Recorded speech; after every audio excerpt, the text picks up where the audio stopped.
Hello friends, Masha એજ્યુ વર્લ્ડમાં આપ સૌનું સ્વાગત છે. ઘણા વાલીઓનું સપનું હોય છે કે એમના બાળકને ગુજરાતની કોઈ ટોચની પ્રાઇવેટ સ્કૂલમાં મફત એડમિશન મળે, ખરું ને? તો બસ આજે આપણે એ જ વાત કરવાના છીએ.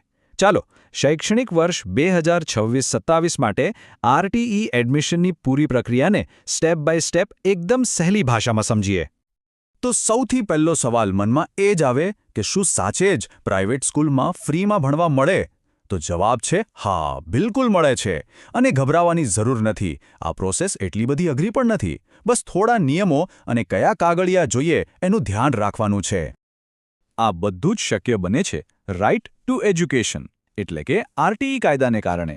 આ કાયદો એટલા માટે જ બનાવવામાં આવ્યો છે કે જે પરિવારો આર્થિક રીતે નબળા છે એમના બાળકો પણ પાછળ ન રહી જાય. એમને પણ ધોરણ 1 થી 8 સુધી સારી પ્રાઇવેટ સ્કૂલમાં ભણવાનો પૂરો હક મળે. તો ચાલો શરૂઆત કરીએ. સૌથી પહેલો અને કદાચ સૌથી અગત્યનો સવાલ કે શું આપણું બાળક આ યોજના માટે લાયક છે? કારણ કે જો અહીંયા જ ભૂલ થઈ તો આખી મહેનત પાણીમાં જઈ શકે છે. એટલે આ પહેલું સ્ટેપ બરાબર સમજવું પડશે. અને સારી વાત શું છે ખબર છે? આ યોગ્યતાનો નિયમ એકદમ સિમ્પલ છે. બધો જ આધાર બાળકની જન્મ તારીખ પર છે, બીજું કશું જ નહીં. એટલે કોઈ કન્ફ્યુઝન જ નહીં. જો જન્મ તારીખ નિયમમાં ફિટ બેસે તો આપણે આગળ વધી શકીએ. સિમ્પલ. તો આ તારીખો બરાબર નોંધી લેજો. વર્ષ 2026-27ના એડમિશન માટે બાળકનો જન્મ 2 જૂન 2019થી લઈને 1 જૂન 2020 આ બંને તારીખની વચ્ચે થયેલો હોવો જોઈએ.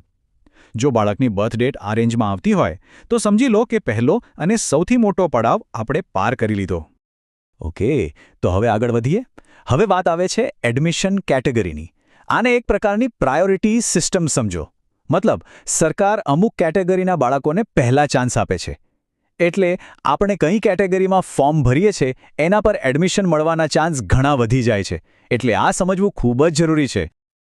તો આરટીઈમાં એપ્લાય કરવા માટે ટોટલ 13 અલગ અલગ કેટેગરી છે. અને દરેક વાલીએ એ જોવાનું છે કે એમનું બાળક આમાંથી કઈ કેટેગરીમાં સૌથી બરાબર ફિટ થાય છે. પણ અહીંયા એક ખાસ વાત, એકદમ કામની વાત સમજવા જેવી છે. ભલે ટોટલ 13 કેટેગરી છે, પણ જે લોકો પહેલી 8 કેટેગરીમાં આવે છે ને એમના એડમિશનના ચાન્સ સૌથી વધારે, મતલબ કે હાઈએસ્ટ હોય છે. કારણ કે સરકાર સૌથી પહેલાં આ 8 કેટેગરીના ફોર્મ્સને જ પ્રાથમિકતા આપે છે. ચાલો, તો હવે આ ટેબલ પર એક નજર કરીએ. આમાં બધું જ ક્લિયર લખેલું છે. કઈ કેટેગરી અને એના માટે કયો દાખલો જોઈએ અને એ દાખલો કયા સાહેબ પાસેથી કઢાવવાનો. જેમ કે જુઓ, અનાથ બાળક માટે CWCનું સર્ટિફિકેટ છે, દિવ્યાંગ બાળક માટે સિવિલ સર્જનનું, અને માની લો કે કોઈને સંતાનમાં એક જ દીકરી છે તો એમના માટે તલાટી કે મ્યુનિસિપાલિટીનું પ્રમાણપત્ર. આ લિસ્ટ જોઈને આપણે અત્યારથી જ નક્કી કરી શકીએ કે કયો ડોક્યુમેન્ટ તૈયાર કરવાનો છે. ઓકે, તો હવે આપણી કેટેગરી નક્કી થઈ ગઈ. હવે વારો છે બધા જરૂરી ડોક્યુમેન્ટ્સ ભેગા કરવાનો. આપણી એપ્લિકેશન ફાઇલ એકદમ પરફેક્ટ બને એના માટે કયા કયા કાગળિયા જોઈશે? ચાલો એનું લિસ્ટ જોઈ લઈએ. આ છે જનરલ ડોક્યુમેન્ટ્સનું લિસ્ટ જે લગભગ બધાને જોઈશે.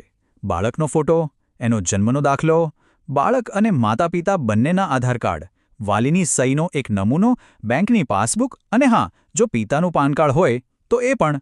અને સૌથી અગત્યનું, જે કેટેગરીમાં એપ્લાય કરી રહ્યા છો એનો દાખલો તો કમ્પલસરી છે જ. હવે એક એવા પોઈન્ટ પર આવીએ છીએ જ્યાં સૌથી વધારે ભૂલો થાય છે. અને આ એક ભૂલને કારણે ભરેલું ફોર્મ સીધું રિજેક્ટ થઈ શકે છે. સવાલ એ છે કે એડ્રેસ પ્રૂફમાં એટલે કે સરનામાના પુરાવામાં કોનું નામ ચાલશે? અને આનો જવાબ એકદમ ક્લિયર છે. એમાં કોઈ જ કન્ફ્યુઝન નથી રાખવાનું. નિયમ સ્પષ્ટ કહે છે, સરનામાનો પુરાવો ફક્ત ને ફક્ત બાળકના પિતાના નામનો જ હોવો જોઈએ. માતાના નામે પણ નહીં, દાદાના નામે પણ નહીં, કોઈના નામે નહીં. Only father's name. તો પિતાના નામે કયા કયા ડોક્યુમેન્ટ્સ ચાલશે? એમનું આધાર કાર્ડ ચાલે, પાસપોર્ટ, લાઇટ બિલ કે પાણીનું બિલ, ઇલેક્શન કાર્ડ પણ ચાલે, અથવા તો રજિસ્ટર્ડ ભાડા કરાર. અને જો રેશન કાર્ડ આપો તો એમાં પણ ધ્યાન રાખવાનું કે કુટુંબના વડા તરીકે પિતાનું જ નામ હોવું જોઈએ. અહીંયા ભાડા કરાર બાબતે એક મોટી ગેરસમજ દૂર કરી લઈએ. ઘણા લોકો નોટરીવાળો ભાડા કરાર અપલોડ કરી દે છે. પણ એ નહીં ચાલે. જે ભાડા કરાર સરકારી ઓફિસમાં એટલે કે સબ રજિસ્ટ્રાર ઓફિસમાં નોંધાયેલો હોય એને જ રજિસ્ટર્ડ કહેવાય અને એ જ માન્ય ગણાશે. ઓકે, એડ્રેસ પ્રૂફની વાત તો થઈ ગઈ. હવે આગળ વધીએ બીજા એક ખૂબ જ ઇમ્પોર્ટન્ટ ડોક્યુમેન્ટ પર, અને એ છે આવકનો દાખલો. આના વગર તો અરજી આગળ જ ન વધે. તો નિયમ પ્રમાણે આરટીઈમાં એપ્લાય કરવા માટે આખા પરિવારની આખા કુટુંબની વાર્ષિક આવક 6 લાખ રૂપિયા કરતાં ઓછી હોવી જોઈએ. એટલે જે આવકનો દાખલો કઢાવીએ એમાં રકમ આનાથી ઓછી જ હોવી જોઈએ, 1 રૂપિયો પણ વધારે નહીં. અને હા, આવકના દાખલા માટે બીજી એક ખૂબ જ અગત્યની શરત છે, તારીખ.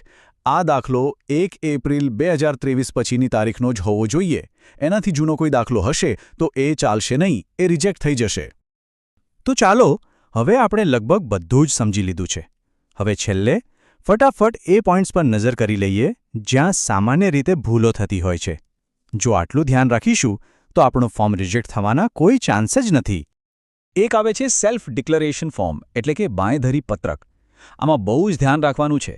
જ્યારે ઓનલાઈન ફોર્મ ભરવાના શરૂ થાય ત્યારે જે નવું ફોર્મ વેબસાઇટ પર આવે એ જ ડાઉનલોડ કરવાનું. પછી એની પ્રિન્ટ કાઢી શાંતિથી હાથેથી કોઈ પણ ભૂલ કે છેકછાક વગર ભરવાનું. અને પછી એને બરાબર સ્કેન કરીને ફરીથી અપલોડ કરવાનું. આમાં સહેજ પણ ગડબડ થઈ તો ફોર્મ રિજેક્ટ થઈ શકે છે. તો ચાલો આખી વાતને 3 ગોલ્ડન રૂલ્સમાં યાદ રાખી લઈએ. નિયમ નંબર 1, સરનામાના બધા જ પુરાવા ફક્ત અને ફક્ત પિતાના નામના. નિયમ નંબર 2, આવકનો દાખલો 1 એપ્રિલ 2023 પછીની તારીખનો જ હોવો જોઈએ. અને નિયમ નંબર 3, બાંહેધરી પત્રક એકદમ ચોખ્ખું, ભૂલ વગર અને પૂરેપૂરું ભરેલું હોવું જોઈએ. બસ આ 3 વાતો મગજમાં ફિટ કરી લો, અરજીમાં કોઈ જ તકલીફ નહીં પડે. તો હવે આરટીઈ 2026 માટેની લગભગ બધી જ માહિતી, એક આખો રોડમેપ આપણી પાસે તૈયાર છે. તો ચલો હવે રાહ શેની જોવાની, અત્યારથી જ જરૂરી ડોક્યુમેન્ટ્સ ભેગા કરવાનું શરૂ કરી દઈએ. શું આપણે સૌ આ એડમિશનની તૈયારી માટે એકદમ રેડી છીએ?